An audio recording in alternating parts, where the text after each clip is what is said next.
Kombat Kat, The Rise of the F.E.L.I.X Unit by Sam Wilson. Chapter 1. The Fall of Light. The air still stank of the old world. Even years after the collapse, after the plague tore through civilization and left cities to rot, there was a weight to the wind that no breeze could carry away. Sentinel Point stood on the skeletal edge of a broken continent, the walls rising like rusted ribs against a diseased sky. They weren't made for comfort. Nothing was anymore. The plague had started with a cough, then a tremor in the nerves. Victims screamed as their bones twisted under their own skin, muscles spasming until ligaments snapped. It was a biotechnological horror, the product of human ambition turned monstrous.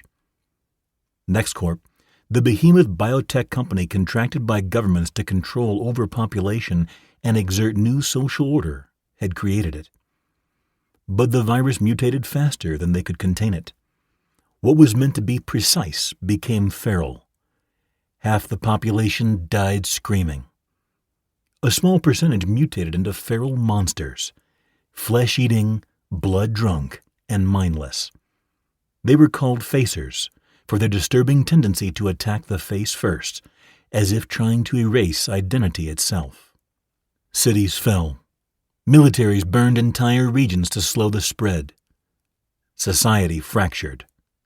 Food supply chains failed. Electric grids collapsed. Governments withered to memory.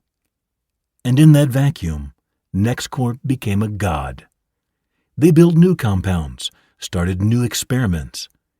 They had failed to save humanity, so they would try to enslave it instead. Sentinel Point wasn't built by Nexcorp. It was built by survivors. Inside, life clung stubbornly to the wreckage. Crops sprouted in soil painstakingly revived from poisoned dirt. Solar panels glinted from rooftops where satellite dishes used to be. Old-world tech was scavenged and retooled into vital systems.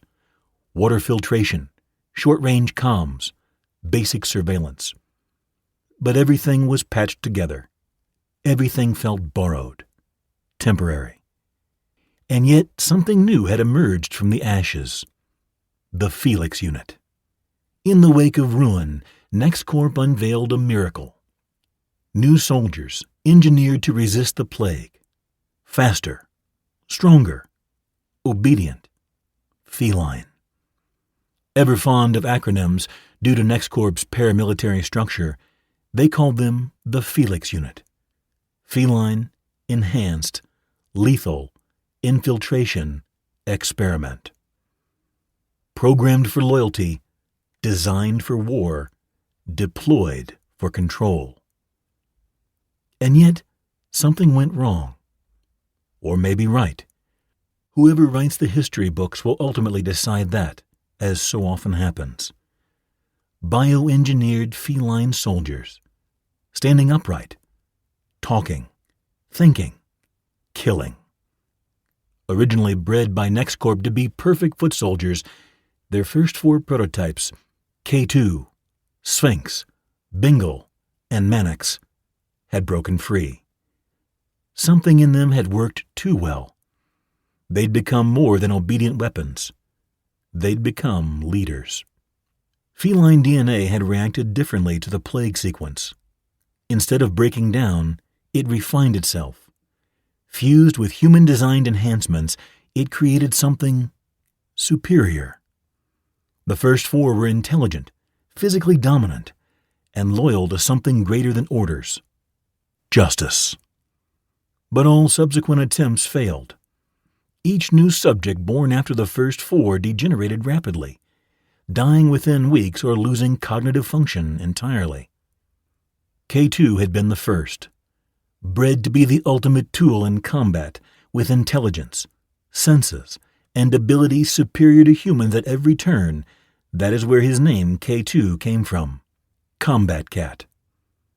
And now, he stood on the ramparts of Sentinel Point, staring out across a horizon that never seemed to change. "We've got movement," Sphinx said from behind him, voice cool, sharp as her namesake. He turned. Her helmet was tucked under one arm, ears twitching slightly. Even relaxed, she looked coiled, ready.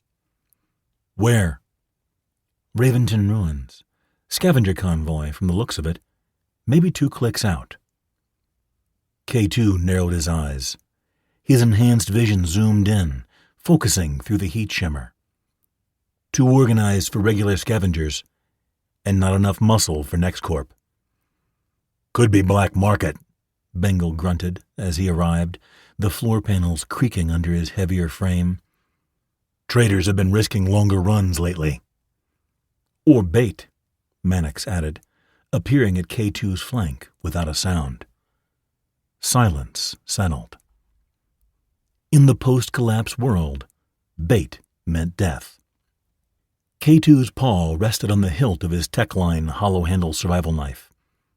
It had been with him from the beginning, versatile, unyielding.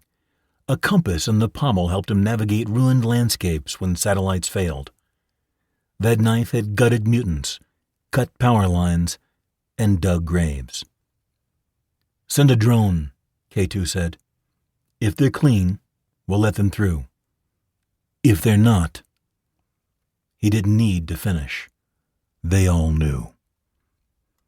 The sky overhead was bruised gray, and the sun was a dirty smear on the edge of the horizon. But here, in Sentinel Point, there was order. There was survival. And there was the F.E.L.I.X unit. K2's eyes scanned the wastes again. The war hadn't ended. It had just gone quiet. And silence, he knew, was always temporary.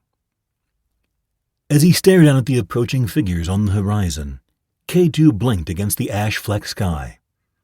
His mind briefly drifted to one of his earliest memories while on a mission, from the time when he began to awaken, and the others joined him soon after.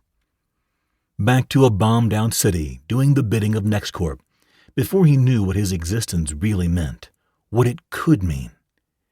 His ears twitched beneath the matte black helmet, tuned to the static groan of wind across broken glass.